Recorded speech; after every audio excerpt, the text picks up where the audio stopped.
What is going on, Sports Wars? We're here. We're live because we have to. Just because we hit 100,000 subscribers does not mean we're going to stop talking about LeBron James. That dude came back to the weakest fucking return that we've ever seen for a GOAT. What an absolute pussy, because we all know that LeBron James never is and never will be the GOAT, even though he likes to think of himself that way. But before we get into that, bitching about LeBron James, talk about Aaron Rodgers, and talk about our thoughts on the NFL draft. John, what's going on, man? Oh, man, doing good, man. Busy day yesterday. Great stream yesterday.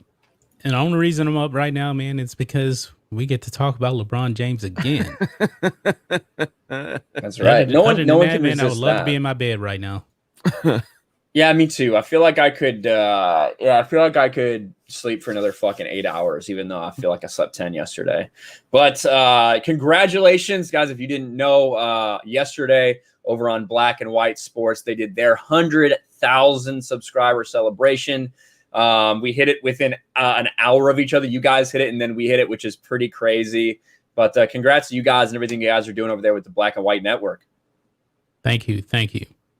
Absolutely. And that stream really turned into an In-N-Out versus Whataburger stream. I mean, I think I had the final say. I don't think there's too much to say after the fact. The chat spoke, and In-N-Out won. Even in John's chat, he was very upset. But the chat spoke. Just because there's some loud people spurging out in the chat does not change the fact that LeBron James loves In-N-Out Burger. So yeah, choose your sides. Choose your sides. We had a lot of blind witnesses out there. Yeah, that's right. That's right. And speaking of In-N-Out Burger, Jeremy, how are you? Doing good. Yeah, it's always nice to wake up and bitch about LeBron James, because he's not a good person. He's a piece of shit, and watching him choke. And now I didn't watch the game, but I did I turned it on to ESPN for a minute to see what was going on, and I did see him shoot an air ball three with about a minute left. But I didn't see the final shot until I saw the highlights. So I was like, LeBron is definitely back. He's definitely back. Airballing threes and choking in the final moments as LeBron does. But he already has his excuse built in, because when he came back, he said that he'll probably never be 100% again after the ankle injury. So he has his excuse built in. After a fucking ankle sprain. After an ankle sprain in which he was out for like 4 weeks, he's like, man, I don't think I'm ever going to be the same again. Shut the fuck up. What a pussy. Fucking Michael Jordan snapped his fucking foot, came back quicker than anyone thought he should, and doctors advised him not to. Motherfucker goes for 63 against Larry Bird's Boston Celtics. Yeah. What a pussy-ass bitch LeBron James is. LeBron is acting like he tore his Achilles or something. Yeah. So Candy Miner says LeBron is a puss. Yes, he is. He's a fucking piece of shit. But yeah, let's get to a couple super chats, guys, and then we'll roll right into the LeBron James hate, because let's be honest, that's why we're here. That's why so many of you are here subscribed to this channel, because LeBron James and people like him continue to fucking speak when they know nothing of what they're talking about. Mike H for $5. LeBron has a $1 billion deal with Nike. Do you think Nike is knowingly profiting from the riots from insurance? I don't know about knowingly. You mean like because it just so happens that whenever there's these protests, a bunch of Nikes get stolen? Is that what you mean? Maybe that's where you're going with that, Mike. But yeah, LeChina James, as John and Rhodes have made so popular over there. I'm trying to find a clip that I want you to play, because fuck LeBron. So here it is right here. Yeah, here we go. Now, again, we've played this before, but I just want everybody to remember what Kobe did, when he what did he is this Achilles? Yeah. I was gonna say I know what this is. Has to be. It's too hot in here. It's too hot. Watch this fucking pussy. Oh wait, yeah, that's the one where he gets carried, right? Yeah. So it's at the 110 mark. It's at the 110 mark is when it on the landing immediately jumps up. Hey, God. mute it, Yeah. because it'll probably get hit. Let's watch this. We gotta watch the walk. Oh man. Oh, my cramps. My cramps. It's in the NBA finals and we're down by 2. NBA finals and we're down. Look at Pat Riley. He's like, is this bitch serious? Look at everybody. They're like, well, he's just hot. Dude, imagine being down by 2 in the NBA fucking finals and you do this. We got you, Bron. I can't do it, man. I just can't do it. This is the most pathetic thing I've ever seen. Oh my God, man. He's so overselling. Look. He needs this guy to carry him. To carry him a couple feet. Look at Spoelstra. Spoelstra's like, what the fuck am I supposed to do with this? Is that Young Fizdale? God. I think it is. Oh, that's so pathetic, man. So absolute piece of shit. That's the GOAT. He'd be a great wrestler. Yes, the selling was so ridiculous. He was selling so hard. Oh my God. Timon Flit for $2. Hashtag Linden for Sports Wars. Oh, thank you, Timon Flip. And he made a video about some soccer thing. Whatever. No, I've actually that might actually happen at some point. I mean, Lyndon is writing on the website and he's covering all types of different topics, but Lyndon's really into soccer and MMA and things like that. So that I'm discussing that with him. So we shall see. We're trying to continue to build out everything we got going on. This young man John might be making some videos soon for Sports Wars. I hear he's got a relatively a new and upcoming sports channel. We're trying to give him a signal boost. So just a little bit. But yeah, so the plan is to continue. We think Sports Wars and just this whole sports element's got a huge potential, for Geeks Gamers. So we're gonna keep working on it. Eric Winberg for 2. What's up, athletic supporters? What's up, Eric? Thanks for being here. Clay Brazil for $5. LeBron's least favorite color is blue since he hates cops. It's true. Probably blue or white. Yeah, it seems like he has a hatred for both of those colors. That's true. Let's see. Roger H. And also, the pages of books are white. He tries to focus on the black parts, but he just can't figure it out. So, Roger H. for Canadian 2 with a thumbs up super sticker. Thank you.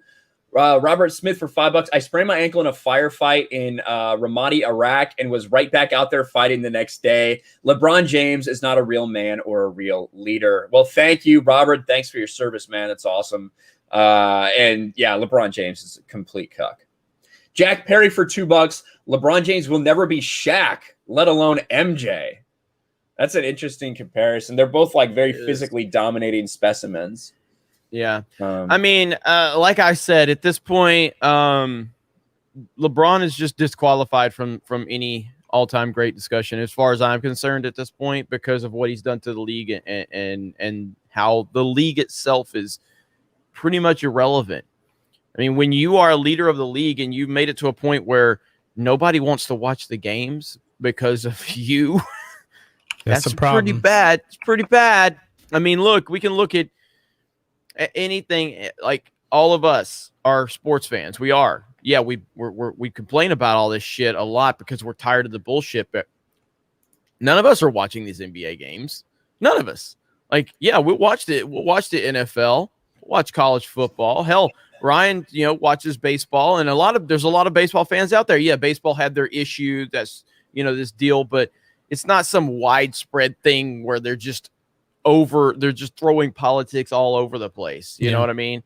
And now here we are. It's just LeBron is disqualified himself. The thing with MLB is that whole thing wasn't player driven. That came from the league, Rob Manfred and all those guys. The players really haven't said much of anything. I mean, they really haven't. The Braves actually came out and they slammed MLB for Who's the face of Major League Baseball? For me, a person that doesn't watch, is it Mike Trout? That's the problem. So baseball is different. I think that's why you didn't really hear anything. I don't think they really have much of a face. I mean, Mike Trout is really good. His team is awful though. Mike Trout doesn't talk. No, he doesn't talk. Mike Trout is the best player in baseball, and when it's all said and done, may end up being like one of the greatest baseball players of all time, legitimately. Has he got that Tim Duncan mentality a bit? Kind of. He's just not interesting. You know what he does for fun? He like predicts the weather. He like does meteorology and shit. Like he's just a boring motherfucker. That kind of makes me like Mike Trout. I like Mike Trout. I love him, dude. Yeah. I love the fuck out of Mike Trout. The thing is also, man, he's on a losing team too, man. The Angels are not good. And he's still he's getting paid a lot too. Also, you know, he bats leadoff too, so you don't really see. He's a leadoff man. Yeah, he's a leadoff guy. He was a leadoff guy.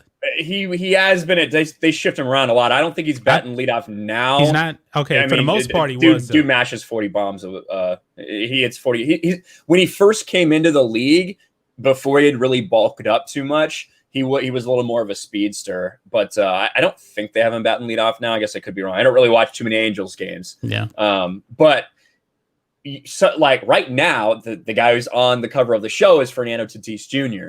Fernando Tatis Jr., who is just a fucking like electrifying player. You know what I mean? Like the people just want to tune in to watch. They don't have a lot of people that talk like very much in baseball. No, they don't. Some They of don't their have stars are bilingual. Yeah, you know? they don't have a lot of outspoken players. And it's always been that way. They will speak out against things that happen on the field. They'll fucking talk shit about other players at times, or it'll be like things like that. But as far as like the socio-political stuff, you don't see it too often. I think part of it's because a big portion of the league isn't from the United States. Right. You know, I think that does have a lot to play with it. So it's a very mixed group of people. So some of these things just don't quite matter as much to them. You know, they're talking about like, like they're just glad that they're not fucking eating dirt for lunch anymore. They happen to be out of Cuba. Yeah, exactly. Lord Seamus says Trevor Bauer. Yeah, Trevor Bauer talks a lot of shit, but he mostly is talking about other players. So, I see Todd says highly recommend MLB The Show. I wish Geeks and Gamers played it. Well, Ryan did. Ryan played it. It was on his Twitch channel. I was playing on Twitch. So. Yeah. Yep. Yeah, maybe we should start a Sports Wars Twitch. We're gonna be putting focus on the Gaming with Geeks channel. So subscribe to the Gaming with Geeks channel if you have not, and more stuff over there. Yes. But I don't know how we got started on that tangent. It's because I said LeBron's destroyed the league and the league's unwatchable for even us hardcore sports fans. Whereas someone like, you know, again, I'm not into baseball, but Ryan will still pay attention to baseball games. I obviously still watch NFL and college football. While there's been some problems, there's no doubt about that. It hasn't had that significant impact on that. The NBA has been destroyed by all of this. And LeBron James is the main reason why. And so that's how we got on that. Yep. That's true. And like when we talk about like the NFL draft had massive ratings. It had massive ratings. And I'm not going to say there wasn't anything, because as we found out, they played the Black National Anthem or some shit before, which that totally went over my head. I didn't see that on the broadcast. But for the most part, the majority of the time was focused on football and a little bit of fucking COVID fear porn. But like the majority of it was actually focused on football, and it was a good experience for the most part. So that's what we need to get back to, that type of shit. And the NBA is just struggling because they have not got there. Adam Silver said, we're getting away from politics because they knew it was a failure. That didn't happen. Adam Silver is a cuck who cannot rein in the players. Right. Yeah, because the NBA, anytime something major happens, they're kneeling for the anthem. They're talking about all this other woke stuff and all these other lies. I mean, the NBA is just too far gone to make a comeback. Yeah, I agree. Bweezy Bird for $5. Jeremy and Ryan, do you guys have a P.O. box? Also, I saw Black and White Sports said Nets versus Pacers the other night drew 144,000 viewers. Yeah, my understanding that was on NBA Network, I think. Yeah, that was NBA Right? Network. Yeah, and I don't know what they typically draw on NBA Network because it is Yeah, you got to pay for that. it's not like basic cable or anything. It is a highly specified thing, highly specialized things. You got to get the sports package for it. But either way, that's pathetic. 144,000 people. We get more views on some videos than that. Yeah, which is insane to think about. I do have a PO box, Bleezy Bird. It's in all my if you go to my channel, it's in the description. Ruthie's been dropping the links. So okay, perfect. Yeah, if you need mine, it's on my channel and the descriptions of my videos and stuff. And I think Jeremy's is in the description for this video. But yeah, Ruthie's taking care of it too. I hardly ever get a chance to even deal with it, but I need. Yeah, fucking Jeremy. Jeremy, it fucking takes forever to fucking open his PO box shit. I go there I used to go there once a week until I started getting so fucking depressed because no one ever sent me anything. So now I'm just wait till somebody lets me know that there's something there, so I don't feel like fucking shit every time I go there. Gates of Above for $5. Not even KD said he ain't gonna be 100% again after his major injury. LeBron sprained an ankle. Yeah, KD's That's a good point. Tears his Achilles, and no excuses. LeBron James 1 game back from an ankle sprain. I ain't never gonna be the same, man. The dude is such a bitch. People that don't really understand, he has such a bitch-made mentality, all while trying to act tough. That's who LeBron James is and always has been. Yeah, he's not a tough guy. Super Dimensional says the profanity isn't necessary. No, it's not. It really fucking is not. I'm sorry that we say fuck too much. Fucking shit. Why the fuck do we have to fucking cuss? I'll fucking cut back. I fucking promise. Fucking sorry. Fuck. Mick Walsh for €5. Congrats to Sports Wars and Black and White Sports. We're getting 100,000 subs. You ever seen Jericho Green call out LaChina on his gay love for Chairman Z? No, I've not seen that. I haven't seen that either. That sounds funny though. I would love to see it though. That's funny. Blue-eyed Scorpio for $2. Menstrual cramps are no joke. There you go. That must have been what LeBron James' problem was. I agree, Blue-eyed Scorpio. Primer for $2. LaChina's favorite color is red because LaChina. Yeah, that's true. Someone said actually LeBron James hates all the colors red, white, and blue. But maybe he does really like red. I never thought about that. Steph says, holy fucking shit. Good fucking morning, all. Congrats to Steph for being monetized. That's awesome. It took a long time, but now she's here. The fact that she had to wait a year for the approval process is ridiculous. A year? A year. Wow. And then just randomly, all of a sudden it happened. But, hey, YouTube cares about the mental health of their creators. So they want YouTube. You got to be better than that. Yeah. Yeah, over a year waiting to be monetized is absolutely fucking insane. But I'm glad it happened. I don't know why she got so emotional over Jeremy sending the super chat. I tried to tell her that he's really not that big of a deal. That was my response. But yeah, shout out Steph for being monetized. I saw right in the chat when she was getting started. She's all overwhelmed, and he's like, "Read the fucking super chats." Yeah, she's getting through. She's like, "Oh, hi." This random person said hi. And it's like you got fucking multiple $100 super chats just sitting there. See, we've been waiting for 2 months for the news channel to get remonetized. I just wish YouTube would just send us an email and saying, we're not going to remonetize you. Just get it over with. Yeah. Did Josiah ever get notified on his channel? No answer. No answer. Yeah, that's what I expected. No answer. No answer. Painting services by Steve for $5. LeBron should try working for $50K a year. Real life. Great job, guys. Thank you. Painting services by Steve. Jack Perry for $5. Shaq gave so much to the Orlando community and Nickelodeon. Very respectable. Tried to teach good things, plus a great smile. And I'm from Tampa. Well, yeah, I mean, Shaq was the type of guy that you want to be leading your league, because he did. He had that personality. He did a lot of good things. He wasn't looking to, create division and draw a line in the sand on what people, if they don't believe what I believe. Shaq was great. He was a great ambassador for the league. Yeah.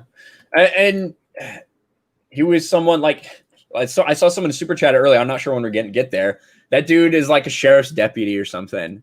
You know what I mean? Imagine still is Shaquille O'Neal being a sheriff's deputy and LeBron James getting 2 sheriff's deputies fucking almost killed execution style because of his rhetoric against the police. Yep. A very, very big difference between the way those two people approach it.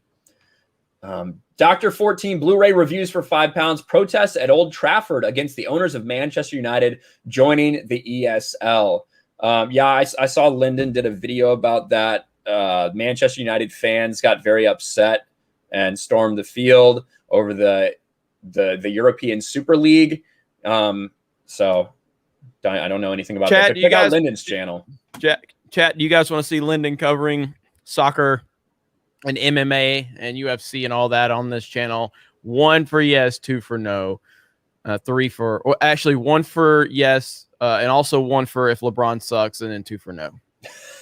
So it's rigged. He just rigged it. Jack Perry. There is Jack Perry for $2. Shaq was a reservist police officer. Yeah, you guys are blowing up super chats today. Thank you. Oral B Surreal for $5. It might be my Dominican bias talking, but I would not pay a single dime to see Trout when I can see Tatis and Machado being Electric Factory in San Diego. Yeah, and that's the thing. Like, Trout is a boring player because he's just really fucking good.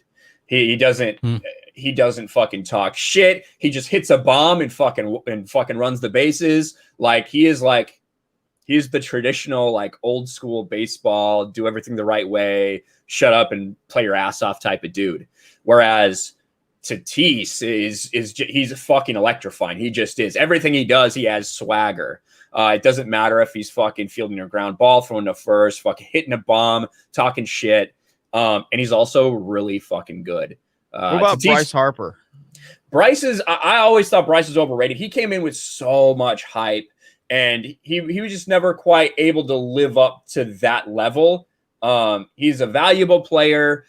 He's very inconsistent at times. I think the way that he swings, and we saw it from a young age, the way that he swings and the fucking plane that his bat takes, I think it leads to being inconsistent. So that's why you'll see he'll have an insane year, and then he'll have a year where he hits like 260, 250. So hopefully he can kind of settle things down. He's getting paid for the rest of his life in Philadelphia. Hopefully he can just kind of not be under so much pressure and just do his thing and find a good groove. That's what I hope for Bryce Harper, because I like him. I like what an asshole Bryce Harper is. So, dude got hit in the face with a ball the other day. Like, oh yeah, I heard about that. Yeah. Joachim Johansson for 50 Swedish crowns. The left want politics and sports, so therefore LaChina James is out of my top 100 all time. Out of the top 100, that's quite low. That's quite low. That's pretty low. But he deserves it. Michael Songer for $5. Tony Clark, the MLPA president, pushed for moving to the All-Star game. Yes. So when it comes to not a lot of players were speaking out, what the Players Association told the ownership was that if it was held in Georgia, they felt like some people would sit out. Like some of the players would sit out, even though they weren't being super vocal about it at the time. So Rob Manfred moved it so that they didn't have the bad look of players boycotting the All-Star game and potentially, like different people pulling out. I think that's bullshit. I think what they should have done. I don't think the players would have boycotted. I think some of them would have. Yeah, I think. Well, when you're talking about all-stars, you're talking everybody that's making an all-star team is pretty big in terms of influence and popularity. So if you have 5 to 10% of your players decide to take that and boycott, It's a news thing that Major League Baseball does not want to have. I think it's the complete wrong decision. I think they should have said, put it in Georgia, say, hey, listen, if you want to use this and fucking do things around the community while you're down here, then maybe you should do that. Maybe we should help the city of Atlanta instead of hurting it if you really care so much about those people. But we know they don't care. No, they don't care. Exactly. And this was all about, just continuing a virtue signal. Virtue signaling is a disease. There are 2 diseases right now that are ruining everything, and it's called TDS and virtue signaling. Those are the 2 diseases right there that are ruining everything. And they don't care. They will compromise an entire economy, a local economy, just to get a few virtue signaling points. It's so ridiculous. So ridiculous. Like earlier, that the video I uploaded, that whole don't let fear of failure bullshit or whatever. There's some guy that comes in the comments. He made it about Trump. What? Why are you talking about Trump? Why are you bringing Trump into this? Because he was like, oh, Jeremy, you're just blah, blah, blah, blah, blah, blah, blah. And he's like, Trump's like, oh my God, these fucking people can't stop talking about Trump. It doesn't matter. It doesn't matter. They just can't stop. It's insane. They miss him. Well, I do too, for the right reasons, because he's the greatest president of my lifetime. Well, the media just is definitely missing him. Yeah, they are. Yeah, they are. Oh man, there's gonna be that one beta male in the comments who's just like, he likes Trump, and he's crying right now. I'm fake punching, and he's like, I would, but I'm gonna tweet instead. They can't believe this guy sitting there with an Atlanta Braves hat, fucking tweeting about Trump. Yeah. Even Mitt Romney even misses Trump so much. He got booed off the stage. Dude, he got booed. Mitt Romney got fucking booed. And he had to bring up Trump when Trump wasn't even really part of the conversation. Yeah. So. I know it. It's so crazy. Good. But not only was the Major League Baseball All-Star game moved, but the draft was as well. Like another thing that they were going to do in Atlanta. We obviously just saw the NFL draft, and it was in Cleveland, which I'm sorry for all the people that are forced to live in Ohio, dog shit state. Yeah. But MLB draft has never really been a big It's never event. been that big. It's never been as big as the NFL, to be sure, but it's still something that does provide stuff to the city. We saw the NFL draft go down in Cleveland. What are you guys' major takeaways from it? Other than the fact that Max Kellerman got his wish, thankfully it didn't go white guy, white guy, white guy, or the world would have ended. I thought the NFL draft was pretty good overall. I thought they did a good job from a fan standpoint. Visually, it looked good. Yeah. I mean, I don't know how I feel about Trevor Lawrence at the next level. I think that Trevor Lawrence, he hits all the check marks that they want you to have. He's a very tall, marketable quarterback. He's got a great career. He's had a phenomenal collegiate career, and he's got that same physique as your Tom Brady's, your Peyton Manning's. Very tall quarterback. Even like the game where they beat Alabama, it wasn't because of Trevor Lawrence, and he didn't play like top tier competition consistently throughout college, and he didn't put like all-time great numbers up, even playing against mediocre competition for the most part. I think he's definitely the choice, though. Like, I don't know how you can't pick Trevor Lawrence with the potential upside he has.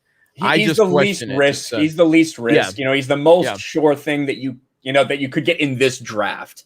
Right. He's not like to me, he's not Andrew Luck, where like even at the low side of Andrew Luck's career, he's still he's going to be a starter for fucking 10 years unless he gets his brain hurt or whatever the fuck happened to him. Obviously, as a Bama fan, Bama fucking just dominated the draft. I'm glad Jalen Waddle is going to hook up with Tua. There was like 3 different Bama player connections, with like connecting with former Bama players. So overall, Zach Wilson, I don't know.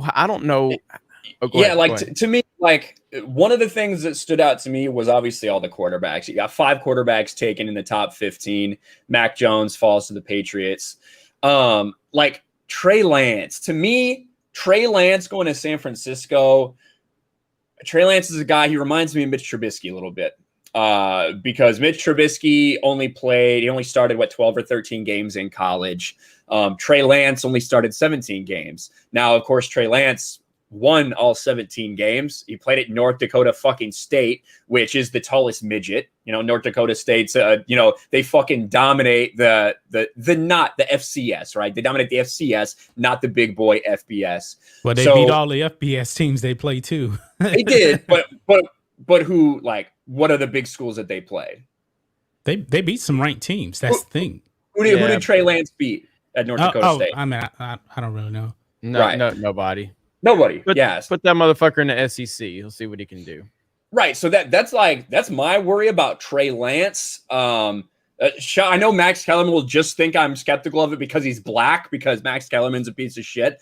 But I see him like maybe as the Mitch Trubisky of this draft, somebody who did not get a lot of reps, somebody who, you know, they're kind of taking him and hoping he'll develop. But we'll see. I mean, he's got tools for sure. But sometimes you see those tools develop, like Josh Allen. Sometimes you see them remain, like with Mitch Trubisky. Yeah, he just hasn't thrown a lot of passes. He's threw 319 passes in his whole collegiate career. That is the lowest amount of passes for a first-round QB. So I guess that's concerned. We don't have a whole lot of film on him, I guess you can say. Do you think he's going to be... I mean, here's probably a good comparison. Carson Wentz, they went to the same school. Will he be better than Carson Wentz? Carson Wentz, you know, he's kind of up and down. He got hurt and he was never the same again. Yeah, I mean, I've never been high on Carson Wentz. Me neither. Personally, I always thought he was overrated as hell. But yeah, I mean, it's the worst Jimmy G dynamic going to be. Are they going to get rid of him?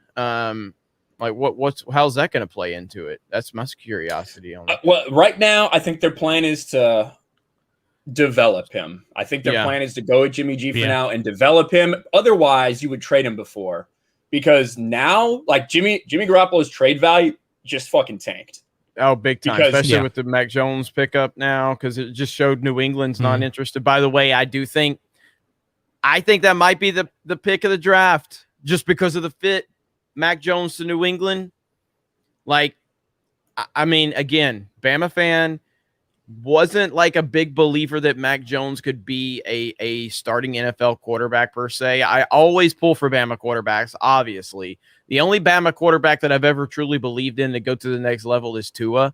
But even with his injuries, he's so fragile, that's going to be the thing that holds him back. But when Mac Jones, now clearly Mac Jones fell a little bit in the draft because there's a systemic racism problem in the NFL with white quarterbacks, and that's why he fell to 15.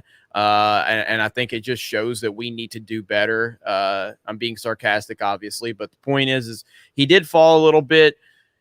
But as we know, Bill Belichick and Nick Saban are very, very tight. And Mac Jones does not get picked by New England if Nick Saban doesn't privately sell him to Belichick, because you know Belichick picked up the phone and said, "What, Nick? I mean, is this the guy?" You know what I mean? Because I'm not going to waste a 15th pick on a bust. Is this the guy? That means Nick Saban privately, of course, publicly, they're always going to stand for their players. But this means privately that Nick Saban vouched for Mac Jones to Bill Belichick. So now could be a situation where an Alabama quarterback gets an Auburn quarterback ran out of the league. Fuck you, Cam Newton. Well, let's be real. Fucking Cam Newton doesn't need to be ran out of the league. That's true. Cam But still, it's the symbolic. It's the symbolic nature, though, that an Alabama quarterback is going to take his job. Two of them. Jared Stidham's from Auburn too, right? Yeah. Yep. Mm-hmm. Yep. Yeah. But think of this, man. If you're Cam Newton, what is going through your mind right now? They basically drafted a guy to replace you, and I already said it, man. I expect Matt Jones to start by week 6. Cam Newton, he signed that deal, but his deal is like what? It's a year. $4 million or something, like guaranteed. Or something. I thought it was 10. Well, I guess I don't know the guarantee. I guess I don't know the guaranteed. Money. It could be. Yeah. It could only be 4 guaranteed. I thought it was somewhere on 11 million, but I didn't look at guaranteed money. Because if I'm Cam, I'm thinking, man, the Patriots really don't have confidence in me, and nobody else seems to really want me. Well, I think he knew that. He knew no one else had any interest in him fucking going in. The Patriots got that as a safety, a Band-Aid. evaluated their options and ended up getting Mac Jones. Now, of course, my Chicago Bears took Justin Fields, traded up to get Justin Fields. I mean, I try to stay very fucking neutral in all things Chicago Bears because usually everything works out really shitty for me. So I want to be excited. I am excited that they have a quarterback of the future. Now we're going to be paying Nick Foles, Andy Dalton, and now we have Justin Fields. So it's going to be a crowded quarterback room. I'm hoping I get to see Justin Fields on the field. I don't have too much hope that this is going to like turn the Bears around. They're going to be fantastic, but I like Justin Fields.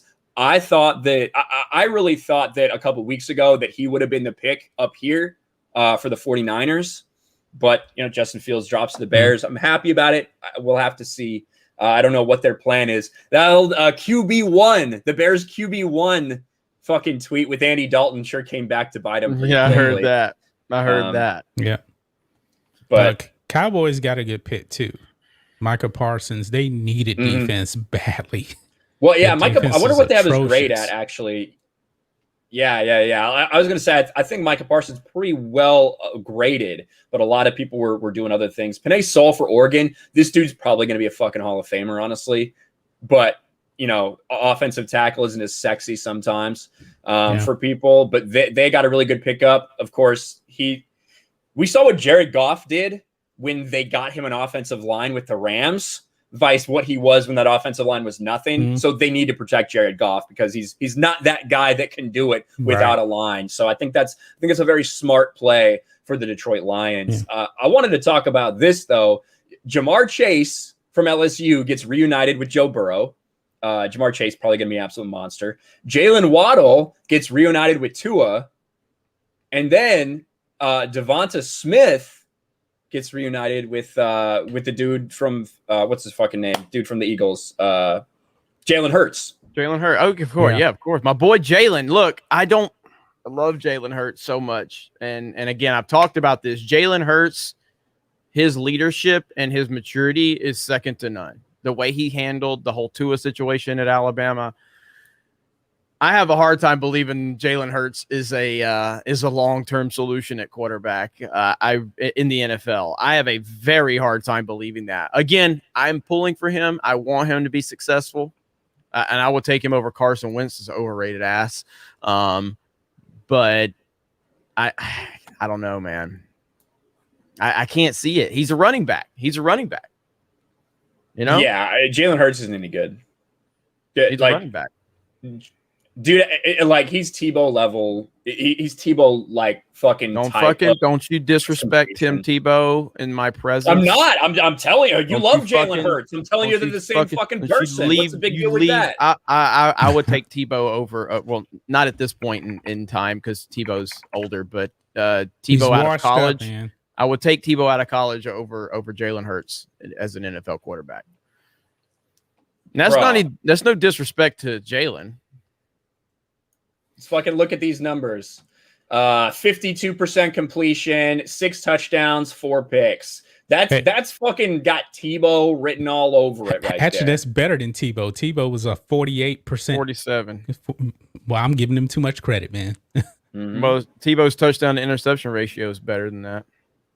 But he'll go to the whole game and not throw any passes because he can't throw. Yeah, and so we'll see. He's going to get the whole season, right? He's going to get the whole season now to himself.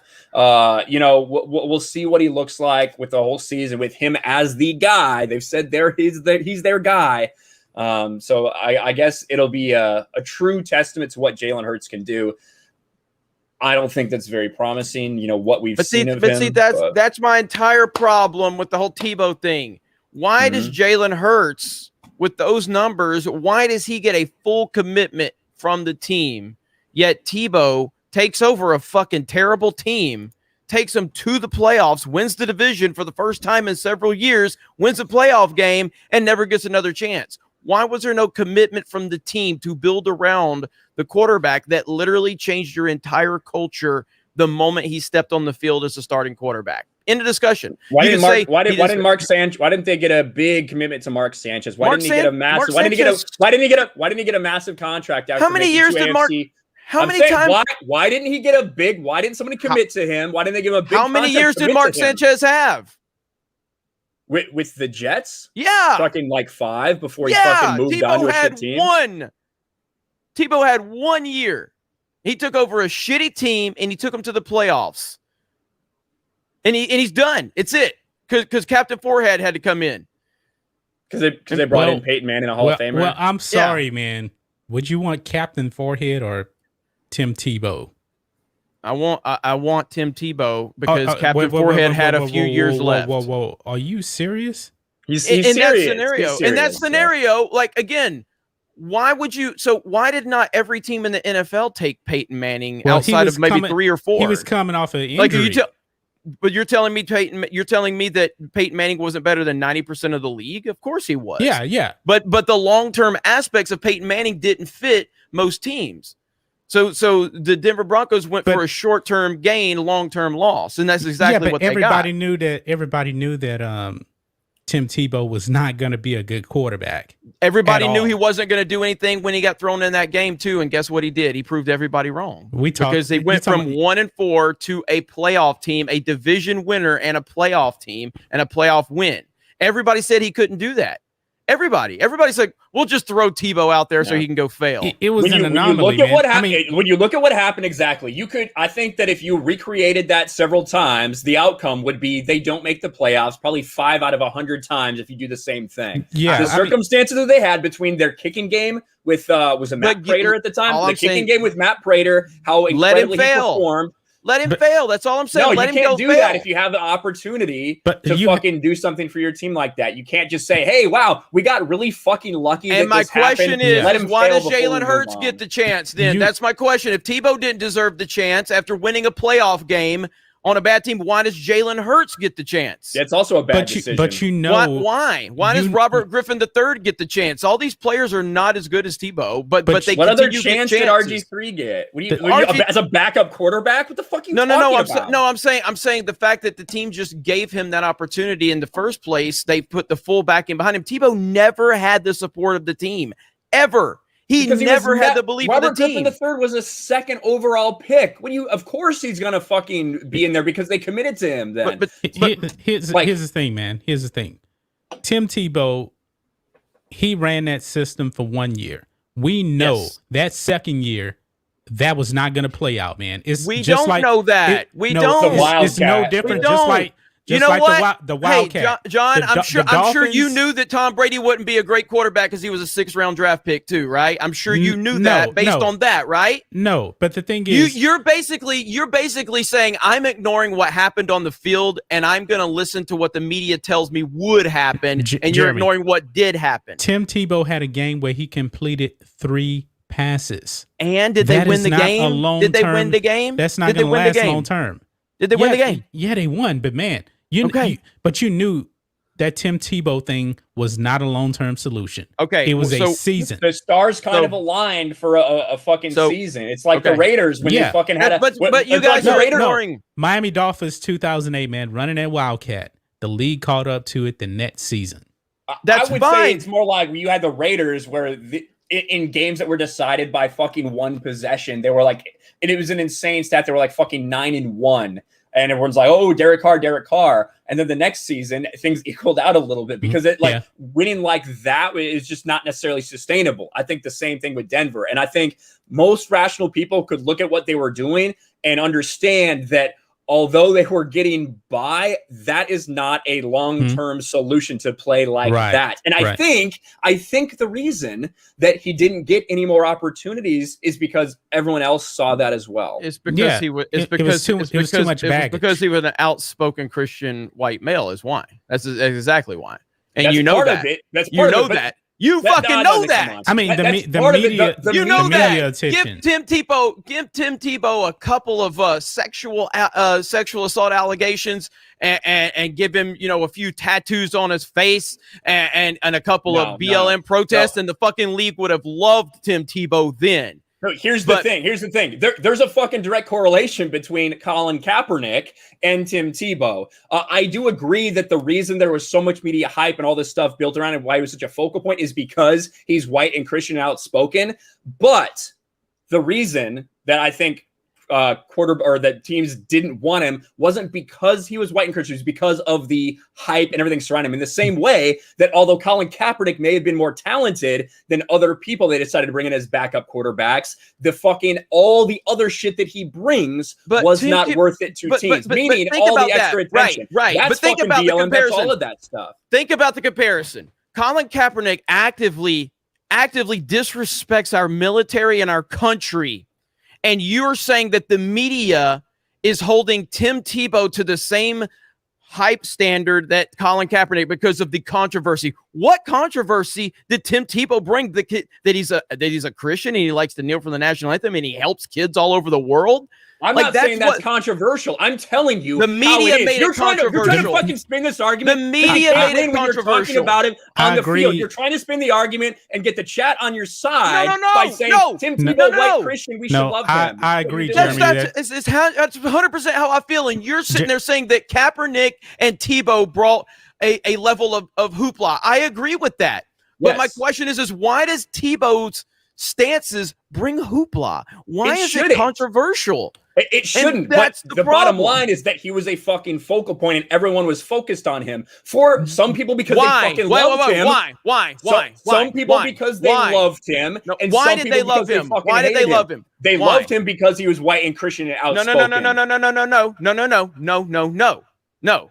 Tim Tebow was the Mr. Florida in high school. He was the #1 recruited player out of high school. He goes to Florida, faces the same questions that you guys are saying that he couldn't throw. He couldn't do this. He couldn't do that. He was the most efficient passer in the history of the SEC and the second most efficient passer in the history of the NCAA. Look up his numbers. He also broke Herschel Walker's rushing record. Tim Tebow was loved because he's the greatest college football player to ever live. The numbers support that. Then you add the fact that he was a Christian and a great guy and all of that. The level of Tebow hype was because of the play on the field, and it was complemented by the character off the field. These are the reasons Tim Tebow was loved. Then he goes to the NFL, and he proves everybody wrong again. He can't do it. And he goes and he takes over a shitty team. He takes them to the playoffs and wins the playoff game, and he never gets another chance. That's why people are pissed about it. Every level, this dude has succeeded and proven everybody wrong. And he did it again in the NFL. Manziel was never going to be an NFL quarterback. Ever. But Tebow was. I was so worried about Jerry Jones wanting to select Johnny Manziel. I think it was at the 22nd pick, if I'm not mistaken. Mm-hmm. And I heard that Stephen Jones talked him out of it. I'm so glad because I never believed in Johnny Manziel. Absolute train wreck. Now, I would much rather have Tim Tebow than Johnny Manziel for the leadership aspect because Johnny Manziel was an absolute disaster. Now, I agree with you, Jeremy. Tim Tebow, it was all the media stuff really that was the problem, and he didn't have that talent worth that kind of problem. But he did. Okay, he proved it on the field every single level. The man has succeeded at every single level at the quarterback position. When Tim Tebow went to the Jets, man, this is why the Jets are an absolute disaster. They had a press conference for the backup quarterback. It's the Jets. Backup. It's the Jets. He went to New England, man. No press conference whatsoever. Of course, he didn't make the team, but still. No, Belichick handled it wonderfully. Yeah. But at the end of the day, I do believe that his time has passed. There's no, I sarcastically are saying that, yeah, I do hope he goes to Jacksonville because Urban Meyer's there. And I do hope that maybe Trevor Lawrence tanks and Tebow has to be their emergency QB, but I don't see that happening. If he gets on that team in some way, I would be shocked if he does not throw a pass at some point, or at least attempt one, jump pass. He may be like an emergency quarterback. And people saying I'm a Tebow fan. Look, I hated Tim Tebow in college. I fucking hated him. Alabama and Florida were his final two selections. Okay. And he chose Florida. I hated him. I pulled against him every step of the way. I made fun of him when he cried after Alabama beat him that second time. We've made fun of him for years at Alabama. And but once he went into the NFL, when I started hearing the doubts about him is when I started going, they're not being fair to this guy. I watched every game Tim Tebow played in college out of hatred. because I was like a bitter, it was like a bitter breakup because he chose Florida. And I'm like, fuck that guy. Fuck this piece of shit. Fucking, all-American, great guy and all that. I was anti-Tim Tebow in college. Very much anti-Tim Tebow. But I watched every play, every game. And so my fandom of him came from the media's slight against him. Again, this is the media that actively made fun of him for saying he was saving himself for marriage. They did that. That was when the Tebow joke started right there. When the mainstream media made a joke about Tim Tebow because he said he was saving himself for marriage. And that's how they treat people that actually have values. And it just kind of continued to snowball after that. And so, yeah, you can play, oh, yeah, he was in practice and he threw these bad passes or whatever. And that's fine. I'm not saying he's like the perfect passer and the perfect prototypical quarterback. What I'm saying is that the man has succeeded at every single level as the quarterback of a starting team. And he never got a chance to build upon that. They just cast him out. And I think there's bigger reasons for that. I've always thought that. Now, Russell Wilson has the same religious beliefs, and the media didn't attack him. Because he said that when he was dating Sierra, no sets whatsoever. But I don't think but I think he was married before though, right? He was married before. Yeah. Okay. Yeah. That's the difference then. Okay. Mm-hmm. Yeah. I think Russell Wilson's a great dude too. But yeah, the whole, I remember that. I think Russell Wilson's a fake piece of shit. I see the way that Russell Wilson speaks when he's talking to white people versus when he's talking to black people. He does that Barack Obama shit. He Carson Daly stuff. Talking all gangster and everything like that. Like when he talks to a black audience, that stuff is so fucking fake. It pisses me off. He pulls a Hillary Clinton, right? Yeah. Exactly. All right, back to this. I'm getting Instagram DMs from Broncos fans saying stop talking about Tebow. In what way? All right, Blue-Eyed Scorpio is from Colorado. Says, if Blue-Eyed Scorpio is not sending trolling super chats, he really is just tired of hearing of it. He says, I lived through this Tebow conversation for a full year here in Colorado. Jeremy is delusional. He sounds like a Raylo with this Tebow nonsense, giving me a headache. Hey, look, if you buy into the media narrative, then I totally understand that. You have to see beyond the media. He's in Colorado. I understand that. Speak of it as I'm in the SEC, involved in Colorado too. Like in Colorado, seeing all this stuff. Look up Tim Tebow's college passing numbers and tell me he can't throw. Passing in the SEC, the toughest division in college football with NFL level talent. Go ahead and tell me he can't throw. You say not at the Johnny NFL Manziel. Level. Same thing about Johnny Manziel then, right? Compare Johnny Manziel's stats to Tim Tebow's. Again, Tebow was the most efficient passer in the history of the SEC. But who says Johnny Manziel can't throw?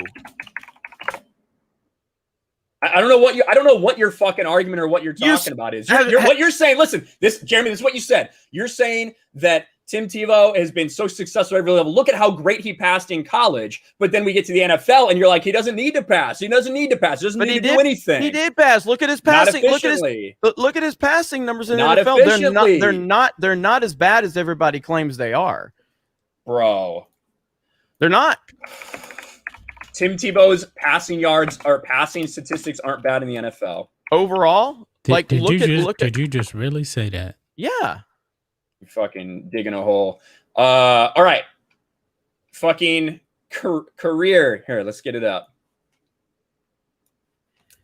Tim Tebow's career passing. 48% completion percentage. That is awful. Yeah, we all know his percentage is bad. It's been referenced but he's efficient in college. No, he's efficient in college. He's the most efficient passer in college of all time. Jerry, wait a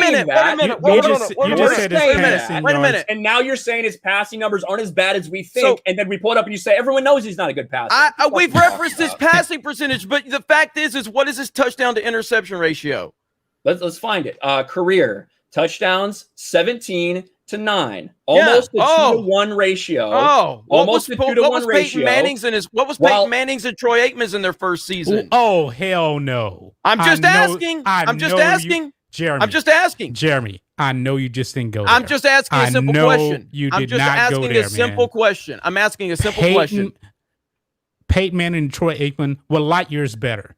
I didn't say that. And I know that I'm talking about the rookie years. 14, motherfucker Troy fumbled Aikman 14 times. and- He fumbled 14 Wait a minute. times to lead the league. I'm not saying. Chat. Did I say that they were better, or did I simply ask what were their first year numbers? Is all I asked. That's all I'm asking. Is a simple question that you don't want to answer. You don't want to answer my Peyton question. Manning threw the record for the most touchdown passes for. Wow. You mean the young quarterbacks don't have good numbers in the league and they need time to develop? Those guys actually were trying to make plays. They were like the main focus. Tim Tebow wasn't. It's not the same. Not so even then what? close. Okay, so hang on. So when the Broncos were 1-4 and Tim Tebow took over, what other changes did that team make at personnel? What other personnel choices did they make? Running gimmicky offenses that nobody had. Why didn't they run that gimmicky offense before Tim Tebow? Because Kyle Orton as a quarterback who you're not going to, who's not a mobile quarterback and, who can pass efficiently. So what you're saying is that they made a decision and it changed the team and put them and it put them into the playoffs. But that proves that Tim Tebow's not good. He was not a good quarterback. Then why did they go to the playoffs and win a playoff game for the first time in like 5 years? Hell, Rex Grossman went to the Super Bowl, man. Okay. Rex fucking Grossman went to the Super Bowl. Trent Dilfer won a Super Bowl. Were these teams that they took over? Did they just take over a team that was a perennial losing team and they were the only change that was made? No, not at all. Not at all. I don't know. Not even close. Perennial losing team. So I think the year before Tebow the Broncos were shit. 7-9. Yes, look it up. Look it up. 7-9. Look up the Broncos record the year before Tim Tebow took over. Go ahead, do that right now. Somebody in chat brings up the Broncos had a good defense though. Yeah, well, they had like a top 5. Where was that defense before? Where was the defense in the year and the year prior and the first 5 games of that year? If it was so daunting, where was it at? That was not going to be a long-term thing, man, because I know they played the Patriots. And just show me. Let me see it. Let me see it. Because everybody knows Jalen Hurts is not a long-term answer right now, yet the Eagles are committed to him. How good did Tim Tebow's offense look against the Patriots? It wasn't even. Wait a minute.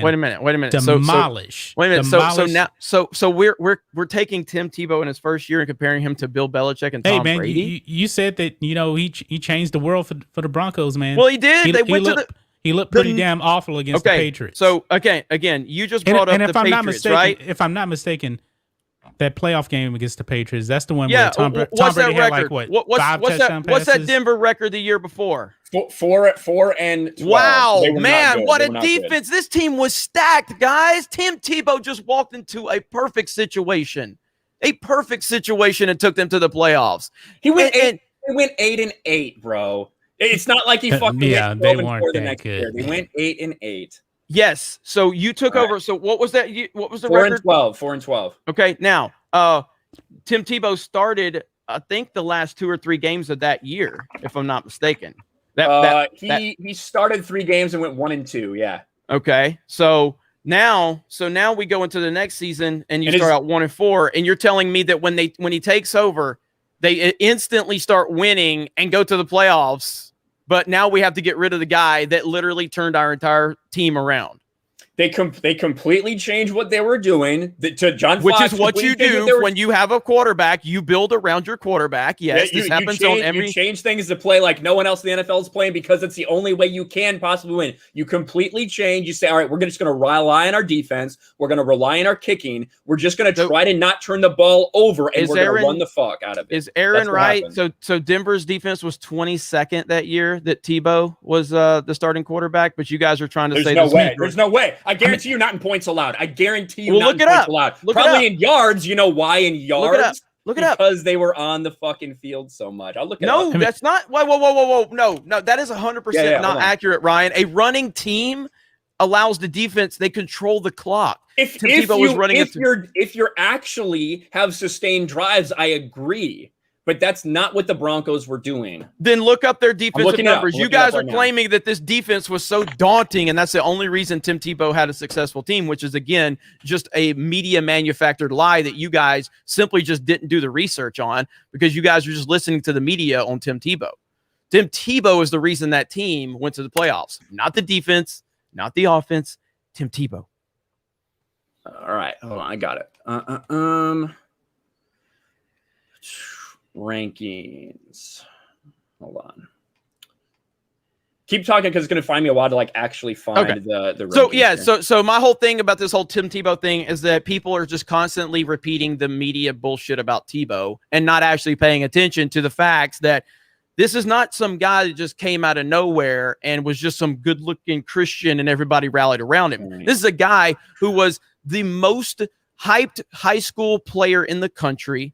Every team in the NCAA wanted him. He goes to the NCAA. He becomes the most celebrated college football player of all time with his running and his passing. That's why there was so much demand for Tebow to take over. That was why there was so much fanfare in the NFL. He did it. He took over, and he did exactly what everybody that watched him believed he would do, is made them a winning franchise. This was a losing team, a losing culture, and he transformed them immediately. And then how was he repaid? He got fired. Well, that's how. This is the only thing Tim Tebow had going for him. Tim Tebow is a great leader. A great leader.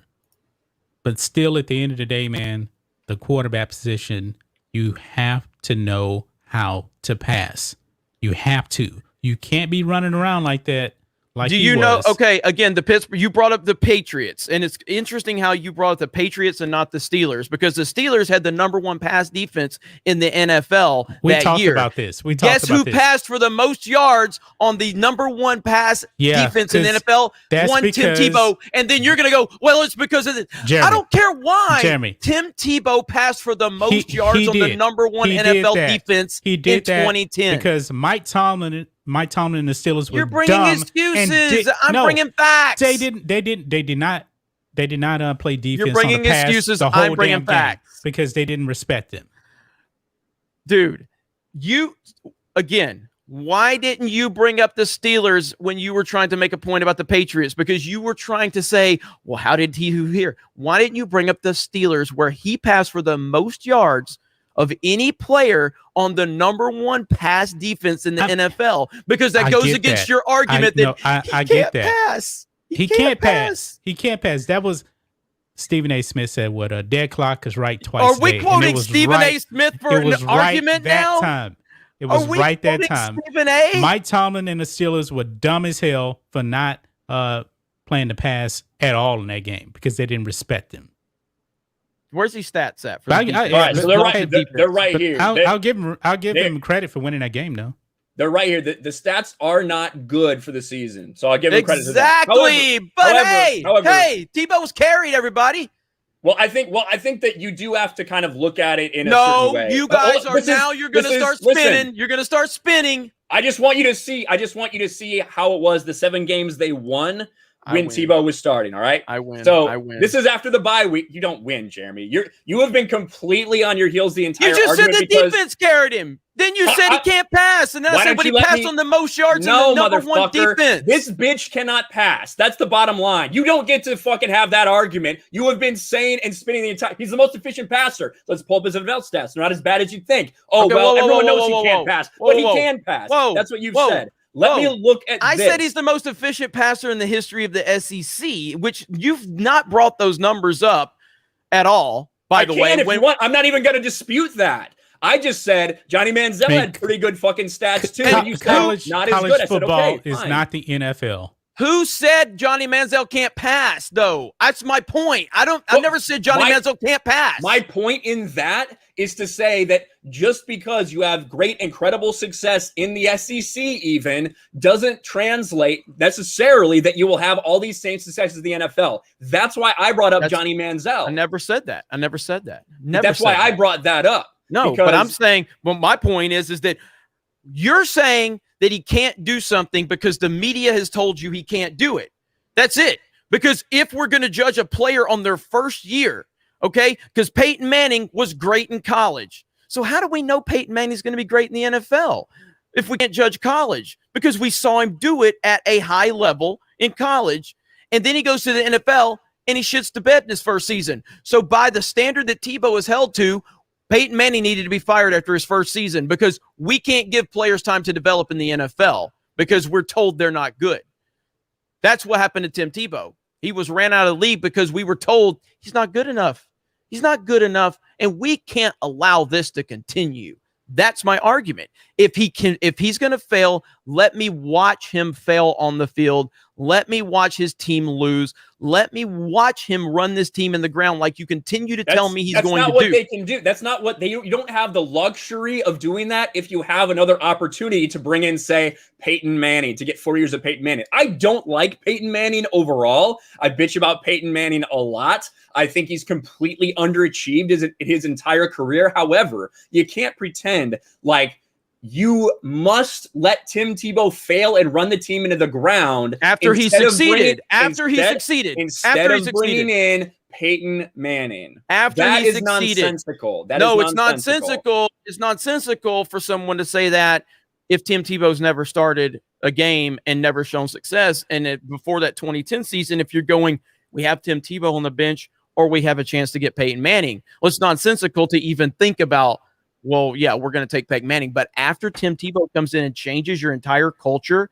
and brings you from a losing, shitty team and brings you to a playoff team and a win, then he has earned the right to continue to build upon what he has shown. And now I'm happy Denver is in the shitter because they deserve it. Karma's bit them in their ass. You got your one-night stand with Peyton Manning. Congratulations. But now you're dead.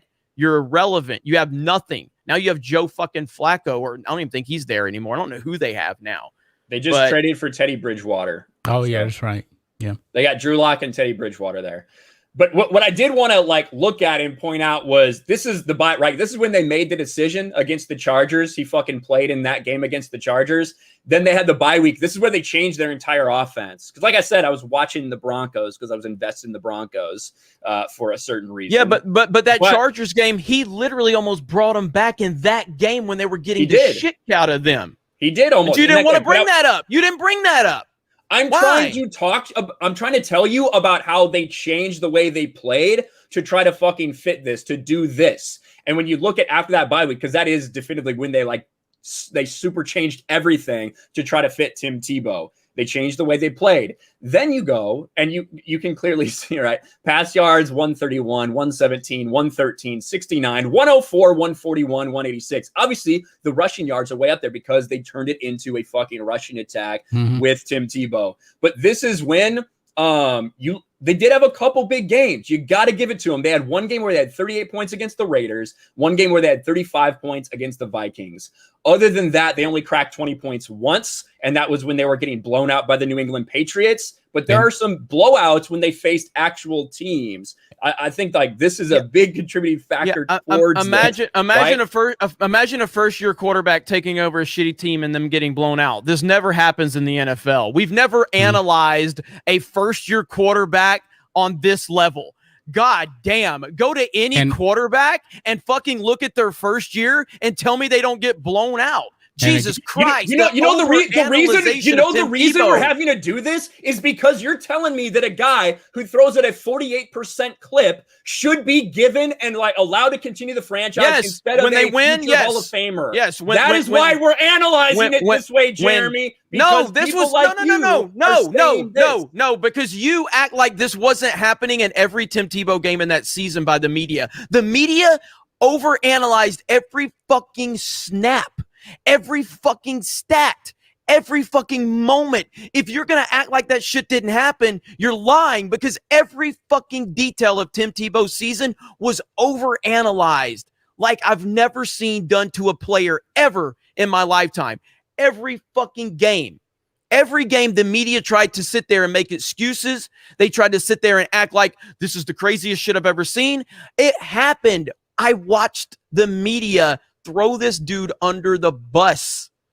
Absolutely threw this guy under the bus. And any fucking body that was watching knows that shit happened. I've never seen a player done like this. Two things can be true. The media can overanalyze him, and that 100%, I agree with you. But also, he cannot be a quarterback, a good quarterback in the NFL. Those two things can be true at the same time.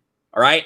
And I think the insistence on fucking like doubling down and pretending like you can justify these types of numbers because, well, this guy threw a lot of fucking picks his first year. There are different ways to analyze. I'm just using your logic against you is all. If Tim Tebow truly was like this guy that you said, despite all the other stuff, all the ancillary stuff that we're talking about, media hype wise and how they attacked him, all the shit that he brings, someone would have fucking brought him in if they thought he could give them a chance to win. Right? I mean, do you not agree? No, I think by the time Denver got rid of him and the media attention and the way that the media treated Tim Tebow, I don't think that he was worth anyone's trouble because of how the media made him a circus. Because why? Because he had values and he, had character. And for some reason, the media decided that was too much to deal with. And that's my entire problem with the whole situation is I believe that the media destroyed Tim Tebow. And I believe that the league didn't want to deal with what the media was willing to do to him. The overanalyzation of his, off the field life, which was nothing controversial at all. The overanalyzation of every game. I remember, I'll fucking pull it up. NFL primetime. Okay. When Tim Tebow beat the Bears in overtime. You remember that game? I know you remember that Marion Barber fumbled. Oh, I do remember. Okay, I was on a fucking flight. Okay. When we fucking went in when I took off from the flight, we came back and I saw we fucking lost. Yeah. And the way that NFL primetime reported on what Tim Tebow did, because you go look at his fourth quarter and overtime numbers, he passed for like 200 yards in fourth quarter and overtime. And the way that the media reported that, they treated it like it was the craziest, most insane and laughable thing they've ever seen. They didn't report it in a serious nature. And this happened over and over and over again. I'm telling you it happened. And this is what built me up to this Tebow guy because of how the media threw him under the bus. But we will move on. This is going on way too fucking long. I got pizza. I know. I need to get food too. Yeah. But anyway, I will never, ever back down off of my pro Tebow argument. I will always back Tim Tebow because that dude got railroaded because he has character and values and morals. That's essentially why he got ran out of the league. He doesn't have a job because he threw it 48%. That's why he doesn't have a job. 47%. Sorry, 47%. 47.9. And I saw some person 48. say, I saw some person in the chat say, if I could win a Super Bowl at 48%, I would. Yeah, you fucking retard. That didn't happen. that didn't happen. See, Driving Mayhem knows exactly. Driving Mayhem, a Kansas City Chiefs fan who clearly doesn't like the Broncos, understands my point. Jeremy is saying Tebow would have been elite. Never said Team Tebow would be elite. He's saying the media maligned him so much that no team wanted to commit to develop his skills. Yes, that's it. That's it. And you guys have repeated that shit. Oh, the Denver Broncos defense carried him. No, the fuck they didn't. No, they didn't. I watched every fucking Broncos game that year, dude. I watched every fucking Broncos game that year. I saw how they won. I saw how they lost. All right. I'm not fucking sitting there watching. Oh, well, ESPN told me that this happened. I watched a few highlights. I watched every fucking Broncos game. Every single one. I saw every one of Tim Tebow's 7 pass attempts in that game against the Chiefs. I saw all of it, right? So I'm not just fucking saying this shit. I watched it happen. I watched them continue to fucking find these ways to win that, in my mind, in the view of the majority of all other people, wasn't sustainable. That is how I developed my shit. Not listening to the media talk about him being a Christian and a conservative as a reason to not like him. That's fucking retarded. I looked at what I saw on the field and how they won, and I said, this is nuts. And I saw the way people in Denver reacted. I saw the way the Bronco fans reacted. Both people who were fucking insane one way or insane the other.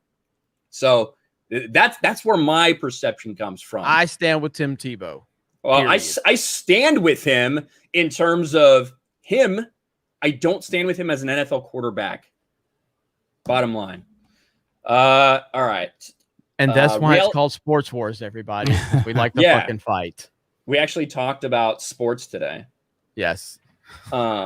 Reality strikes for $5. Just wanted to make fun of Jeremy for saying Tebow would still make a great quarterback. Thank you, Reality Strike. I don't think he would make. I never thought he'd make a great quarterback. I always thought that he could, because he is a different animal.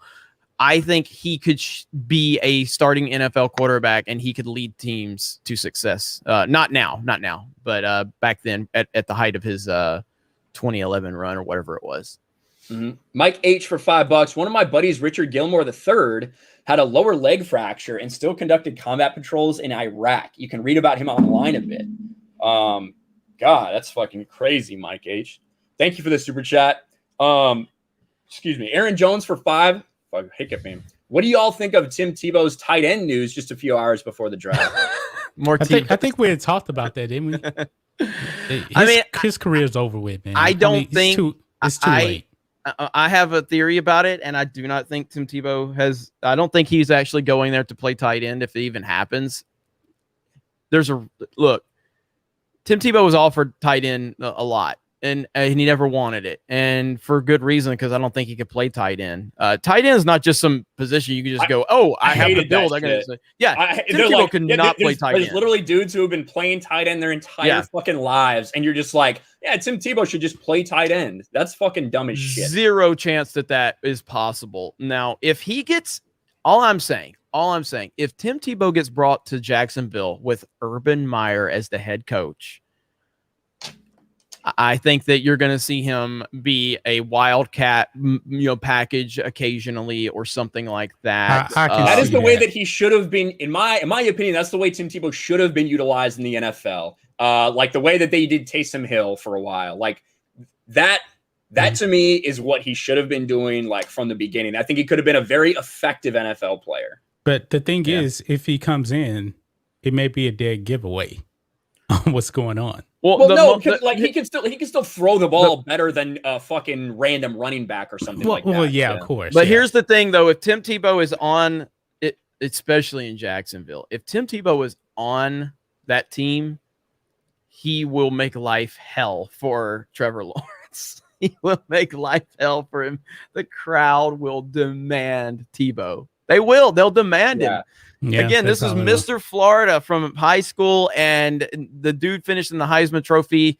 He won it once, and the other 2 times he finished in the top 5. This dude's a fucking legend in Florida, and I think it will cause a distraction. But again, Urban Meyer knows what he's getting into. So all I'm saying is, if Tim Tebow ends up on that team, I don't think he makes the team, man. I don't think so either. It's way too many years he's been out. I don't think so either. But I'm just saying, if Tim Tebow gets signed by Jacksonville, it's going to be crazy. I can't wait. Dixon Cider for $5. Not to brag, but I've reached the second page of books more than LeBron. That's not a brag, because that would be once. That would be one time. Except when he accidentally opened it up one time in the middle of the book. Beantown Breakdown for $5. New to your channel, guys. Great content. I think the NHL has done a great job of handling the SJW narrative. Curious what you guys think. I haven't heard anything. I don't pay too much attention to NHL. Like, I saw a couple people kneeling and things like that in the beginning, but as far as I know, they've stayed away from it for the most part. But I don't consume too much NHL. I used to watch the Blackhawks when I was local in Chicago, and I got a lot of their games. But I haven't really kept up in the kind of fucking I watched lately. For some reason, and I don't know why it was, but obviously back in the day, I was obsessed with ESPN, and I would watch. I'm like you. I'm sure Ryan, and a lot of people did this too. Back in the day, I would just put SportsCenter on that loop, and it would just be like play all day long. You just always have it on, yeah. But I used to have it all day long. Yeah. And so there was a year where the New York Rangers and Mark Messier were playing the Vancouver Canucks and Pavel Bure. Remember Pavel Bure? Yeah. Remember him, the Russian Rocket? And but that entire season that led up to that, for some reason, I got way into hockey for this one season, and I was so hardcore into it. And was that 1994 when they won the Stanley Cup? I think so. Yeah, I can't remember. That was the year the Rockets won. I remember. I think Yeah, I think it was 94. Yeah, if that the year Pavel Bure and the Canucks played the Rangers and Mark Messier, and I was hardcore into hockey that one year. I never watched it again, and it's not because I didn't enjoy it. I loved it, but I was like, it was on the rotational Sports Center so much, and I was like, I got to get into this. And Pavel Bure was my guy. Like, this dude was badass. And yeah, I never watched it again. And it's not because I didn't find an interest in it, because I mean, going back in the day with like NHL games and Blades of Steel, you know, the video games, I always wanted to get more into hockey. So yeah, I got really into it when the Blackhawks were really fucking good. For those couple years. God, it's fucking probably almost 10 years ago now at this point. But yeah. But thanks for being here, Beantown Breakdown. I assume you talk about a lot of Boston sports, so you're probably a Bruins guy. Mike Hill for $5. All the Oklahoma City is hiding in embarrassment after the Thunder got almost beaten by 60 points by the Pacers. God damn. That's wow. rough. I didn't hear about that. Me neither. But of course, it's NBA, so no one's paying attention. American Citizen for $5 finally figured out how to super chat. Here's your chump change today. Love you guys. Well, thank you, American Citizen. I appreciate that. He put in some emojis with some cops in there, showing some love to cops. So thank you, American Citizen. That's awesome. Bronx Thrash for $5. You guys thought of creating a G&G or Sports Wars football, basketball, hockey, or baseball jersey in your store? ooh, that's a good idea, actually. It's a good That'd be idea. cool. Actually, I did me, X-Ray Girl, Krista, Ivan, Mark the Cyborg, Christina, we all did a show for our geeksandgamers.com premium members last night for the anime show. And X-Ray Girl was actually wearing that shirt that Krista designed with all the Geeks and Gamers emojis on it. That she designed. You know, Krista drew all those faces. You know, X-Ray Girl was wearing it. And immediately I talked to Krista. I said, you got to do more in our merch store. You got to do more. You got to start developing more stuff. So more to come to our merch store. Yes. We need actual Sports Wars stuff in there. John and Rhodes are awesome with that stuff. Yeah, absolutely. And they're always wearing their shirts and everything. We're really bad at it. Because we fucking, God, got to promote your stuff. Even though I've been promoting other people's stuff, like Outkick, and I want Drunk 3PO stuff. Mick Walsh for €2.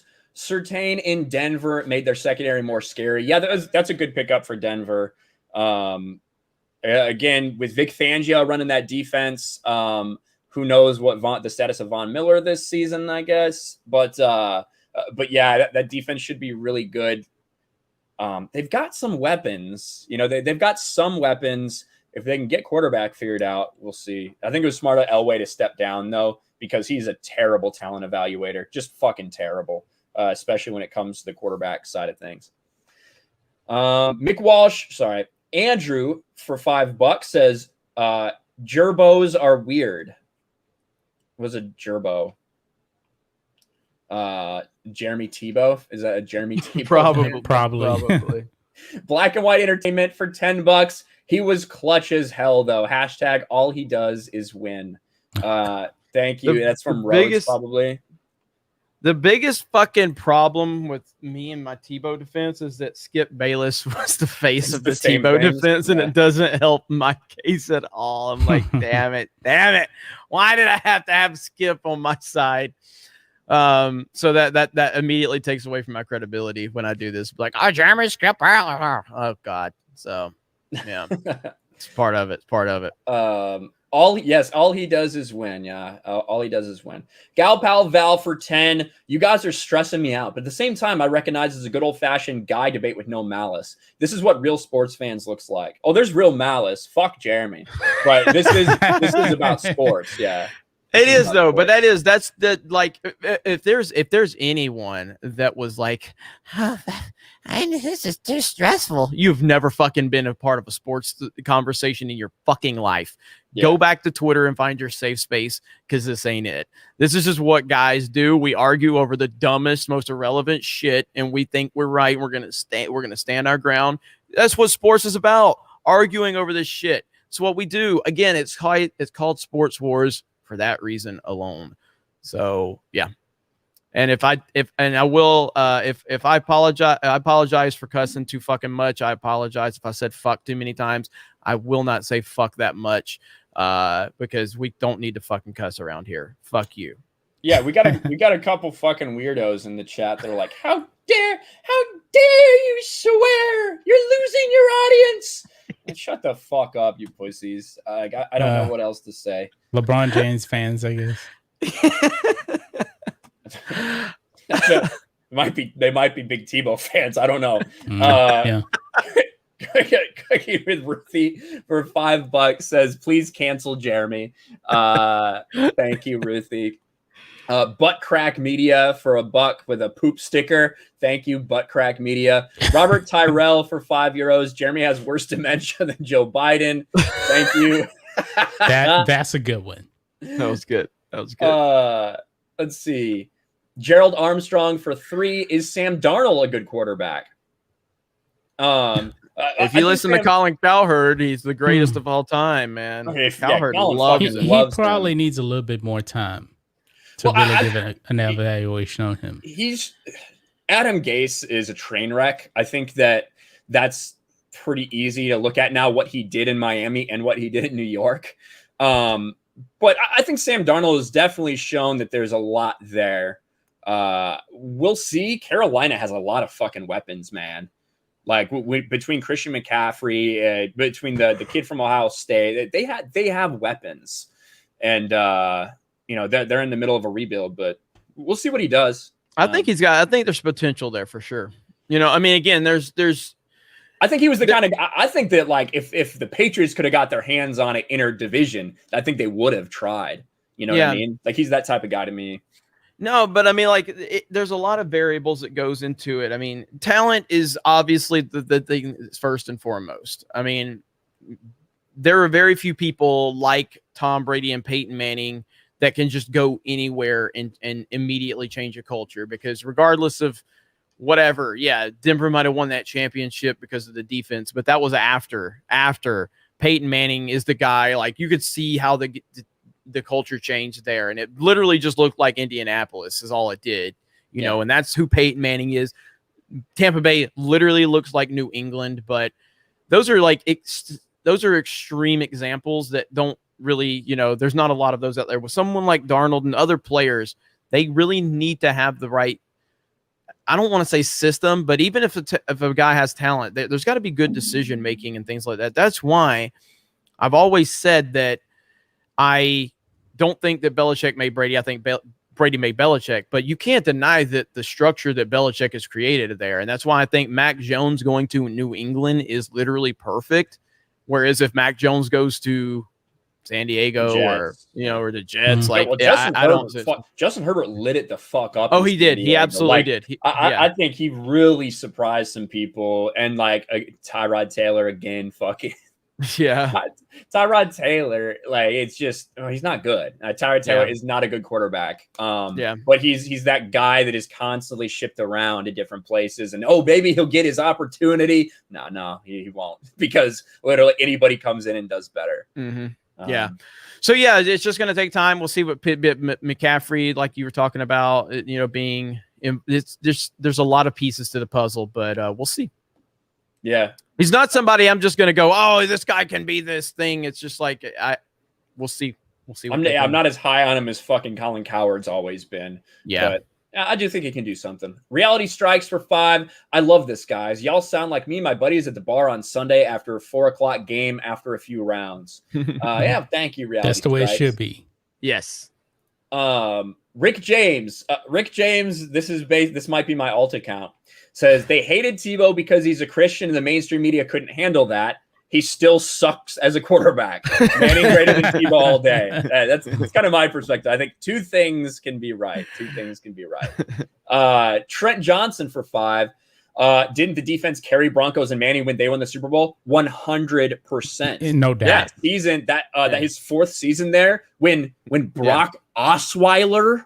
This is the thing, like, Brock Osweiler was incredibly successful as the Broncos quarterback during that time, and he got replaced by Manning, and Manning looked like shit.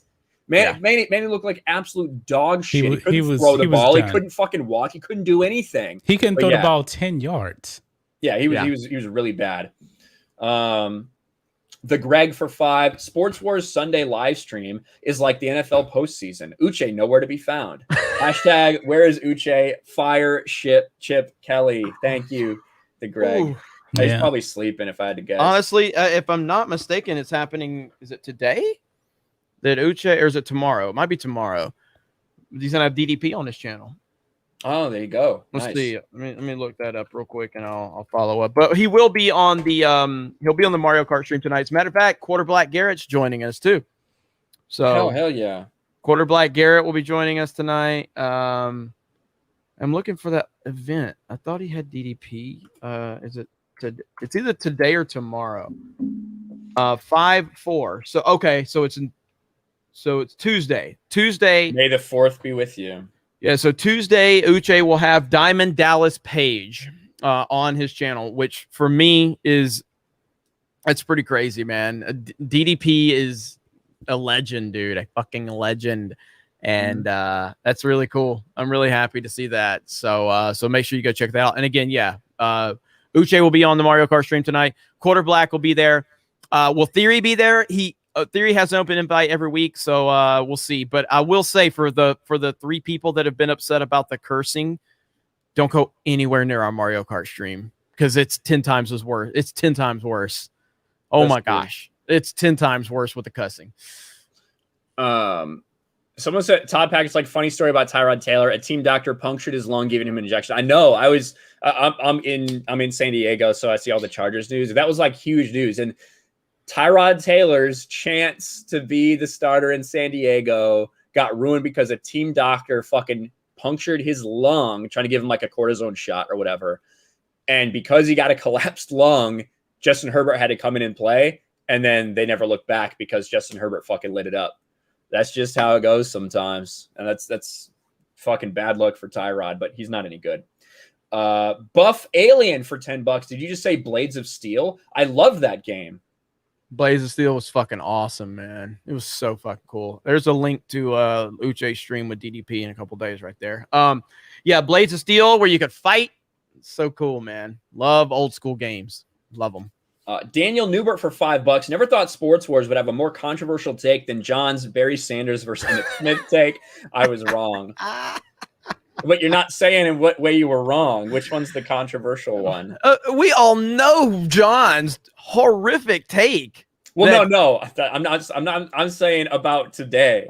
Oh, is he talking about? I'm thinking that he's probably upset with my Tebow stance. I would think. Probably. I would think. Yeah. Someone says, Tyrod has paved the way for Baker Mayfield, Josh Allen, and Justin Herbert. Yeah, like in the last 5 years, he just keeps getting replaced by people. But that's what happens to bad quarterbacks. All right, we're all caught up there. Let's fucking check the Streamlabs. We'll talk about Aaron Rodgers for a fucking heartbeat. Oh, God damn it. Butter Biscuit with a bunch of chats in here. Butter Biscuit for like 4 Streamlabs. 1. Tim Tebow's mechanics were always in question before he even drafted. When he was drafted, John Elway didn't even want to work with him to improve his mechanics. At least Jalen Hurts gives teams something to work with, much better athlete. 2, I'm an Oklahoma guy. I would take Sam Bradford over him. Both these guys were fundamentally better quarterbacks than him. Of course, Denver was going to go with the future Hall of Fame over a guy that needed too much development. It wasn't worth it to the other teams. By the way, my Oklahoma Sooners beat Alabama in the Sugar Bowl by freaking Trevor Knight, who got beat out by Baker Mayfield and became completely irrelevant after he transferred. Awesome day that was since they won the championship the year before. Sooner Boomer. Boycott Jeremy from his own channel. I only want to see John and Ryan every Sunday now. Can't take Jeremy seriously now. All right, Butter Biscuit. I'm sorry Tim Tebow beat your team in college. You just need to get over that. Sorry about that. That's really what this comes down to. Most people hate Tim Tebow because he beat their team in college. That's what it comes down to. Happy birthday to the future president, Dwayne Johnson. Oh, God. Is Dwayne Johnson's birthday today? The Rock turned 49. There you go. I wouldn't be surprised if that happens at some point. But happy birthday to The Rock. Primer for 2, off topic. Which is better, pancakes or waffles? Waffles. Ooh, Waffles. it's so close, man. It's so close because I go back and forth. I go back and forth on this one. I guess pancakes. But French damn, it's toast, close, French toast man. tops all of them, though. Yeah, it's I don't know, man. It's close. Daddy Waffle happening though. Daddy Waffle happening. They're both really fucking good. They are all really you need to good. They're know. both really good. They're both really good. Jarrett Pierce for 5. Do you think Rodgers will sit out if the Packers don't trade him? So let's talk about that. Aaron Rodgers wants out of Green Bay. That has been leaked. Aaron Rodgers and his team leaked it to basically everyone they could think about because he doesn't want to be a Green Bay Packer anymore. What do you guys think? Do you think that we are going to see the season start with Aaron Rodgers on another team? Do you think he's going to sit out, or do you think he'll eventually fucking just be like, I guess I'll play? It's hard to say because Aaron Rodgers is he's a weird dude. He's got a diva mentality. He doesn't get along with a lot of people. Most of his fucking family hates him because that's the type of person he is. I hate him. I'm a Bears fan. I don't like Aaron Rodgers. I think he's overrated. But I also do think it's not that I think. I know he's a great quarterback. He's a fantastic quarterback. His skills are unbelievable. But I think that Aaron Rodgers has the type of mindset that he would sit out. Like he seems. I think he would too. He seems pretty done with Tampa Bay. I mean, with Green Bay, and I just don't think that this doesn't seem, based on what we're hearing and based on what we've seen for the last few years, it doesn't seem like this can be repaired. I don't know if you guys saw my video or not. The word is he wants the GM fired. Yeah, he's done. So the Packers have to choose between the GM and Rodgers. That's what I'm hearing, and I'll put up an article on it. I just think that I think that if you were to make a decision, who's more valuable to your team, your GM or Aaron Rodgers? It's Aaron Rodgers. You're gonna be hard pressed to not say Aaron Rodgers. At the same time, though, he's 37, man. So exactly, he's 37. He's still playing really fucking well. Yeah, he had an incredible season last year. He had a ridiculous season last year. But what kind of precedent does that set? What if next year he wants the coach and somebody else fired? That's what I said. I don't know if you can do that. And for somebody who's already saying these things, I don't know. I think that Aaron Rodgers would just walk away. I think at this point he realizes he doesn't have any chance in hell of ever catching Tom Brady as the greatest quarterback of all time. I think that was probably in his mind the past few years. If he could get a couple more before he finishes, then maybe he can still be in the conversation. That ain't never happening now that Tom Brady went down in Tampa and did the same thing. So who knows? I've heard the next super chat says Rodgers is going to Denver. Love the show, guys. That'd be crazy, I guess, but it would be the same way that Denver created a Super Bowl winning team last time. They just got that future Hall of Fame quarterback. I have no idea what he's gonna fucking do. I'm just glad it's happening because fuck the Packers. That's how I feel about it. Well, I love, we have so many storylines right now in the NFL, and I think this is great. This is what we need more of. We don't need the political bullshit. We need storylines. So you've got, obviously, Tampa Bay has brought everyone back. You've got a potential Super Bowl run with them. You got Mac Jones going to New England.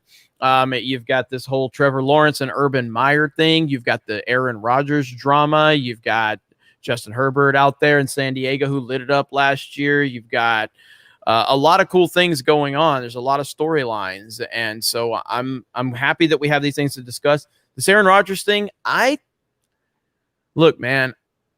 If you ask me, gun to my head, what do I think is going to happen? I believe Aaron Rodgers plays for another team next year. That's what I think ultimately happens. At this point, I believe Aaron Rodgers plays for another team, and it's going to be fantastic to watch because he can go pretty much anywhere he wants outside of a few places, and you would think he would want to walk into a really good situation at his age. And I think that the Tom Brady situation in Tampa has really made him kind of take a look at everything because, look, what we know, the media, if Aaron Rodgers goes to another team and wins the Super Bowl, the media is going to treat this like this is the greatest accomplishment in the history of kind. Like, it's just mankind is absolutely crazy that how they're going to treat it. And they will elevate him to the greatest quarterback of all time in terms of their perception. If he goes to another team and wins the Super Bowl next year, the media will fucking blow this so far out of proportion, and he knows that, and he wants that. He wants that love and that recognition. So I could see it happening. I totally could see it happening. And then either way, if he does just end up sitting out and not playing or whatever and walk away, he can always be like, look at this, look at all the shit I had to deal with in Green Bay. It's no wonder I couldn't win. You know what I mean? It gives him an out. I blame the NASCAR chick. He's not dating Danica Patrick anymore. He's dating what is it, Shailene Woodley or whatever that dumb bitch his name is. I fucking hate that cunt. Yeah. But yeah, she's kind of weird. I guess there's some clips here. I don't know what these are. I'll show this real quick. Out of context clips from Steph. Here's Jeremy. Very, very blurry. Here we go. Oh, Jeremy's and this is too stressful. How dare you swear? You're losing your audience. Oh, Jeremy's Oh, man. Fuck. There we go. Let me retweet that. All right. What about you, John? Do you have any other thoughts on that? I forgot what we were saying. Fucking Aaron Rodgers. Aaron Rodgers. Yeah, I think he's gone. I think he's done, man. I think he's been frustrated probably the last 3 seasons, and at this point now, I think he really wants to be gone. But I believe the Packers probably messed up. They should have taken that 49ers deal because the 49ers were giving them the kitchen sink, and they passed it up. So that's all I got on that. My hair is fucking weird today. Look at this. It's fucking like random fucking thing poking out. It's driving me fucking insane. You guys got an hour and a half stream today. You can thank Tim Tebow for that. Yeah. Thanks, and I'm starving like hell, man. I am too. Tim Tebow. Last couple. Jake Hedge for 2. Rodgers going to Denver. Thank you, Jake. Larzy for 4. Favorite Star Wars movie? Revenge of the Sith. Return of the Jedi. Sith is my second one. But Sith is a close second. It's Revenge of the Sith has just gotten so good, man. Better and better and better over the years, man. It just continues to get better and better. I love this chat because it's like he's analyzing the NFL draft or something. Vincent says Shailene Woodley is talentless and already starting to pack on the pounds as she ages. That pickup by Rodgers.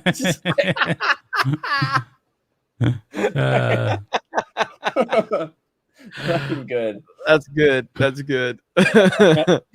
Ty Pate for 5. Rodgers will take a good team and ruin them. He's a great player and a terrible leader. By the way, Antonio Gates played tight end with no experience. Why can't Tebow? Antonio Gates was a revolutionary athlete to play that type of position. And Tebow's old. Well, Tebow's old, but even when Tebow was in his peak, I never believed he could play tight end in the NFL. Not even close. If you look at the way Tim Tebow secures the football, like again, he was a great running quarterback in college, and even in the NFL, he did a lot of great things on his feet. But the way he secures the ball, it's not even close to what you would think. Tight end is consistently like that guy that needs to get you those tough yardage, over the middle, things like that. Tebow cannot be tight end. No, he doesn't have what it takes. And like when we talk about Tebow and the conversation comes about interceptions, he turns the ball over a lot with fumbles, like a lot. Yeah. He led the league in fumbles and lost fumbles that year. So trying to find, I want to see if I can find any Antonio Gates fucking numbers.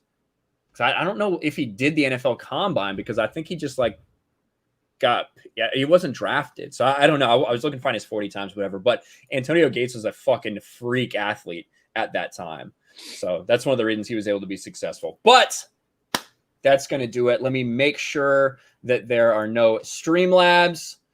Boom, boom, boom. There it is. Butter Biscuit for another one. Yes, Tebow did beat Oklahoma, but Oklahoma beat Alabama too, and that was a great prize too. Lol. Hey, but Tebow literally took a national championship from your fingertips. Like you had it. It was there, and he ripped it. He ripped it right out of your hands.